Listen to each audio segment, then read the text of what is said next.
यार साथी सब नेपाल के न्यूज सुन के तो दिल कापे लगे, डरो हो लगे। 3 साल के बच्चा एगो तगड़ा रेप करके मार के फेंक देलकै हैं। कल होने ओकर भेले, आइ हमरा हेते, परसों ओकरा हेते। सरकार पुलिस प्रशासन और खाली अपनी देख रहले और कुछो नहीं कर रहले। फांसी डायरेक्ट फांसी देते बलात्कारी के से नहीं।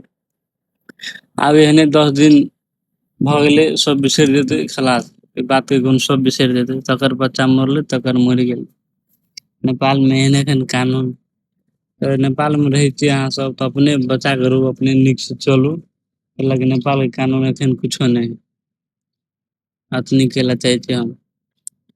और बच्चा के जे मारने है, ओकरा जल्दी से जल्दी फांसी दे के चाहिए बालिन सरकार के। अतनी कहब हम।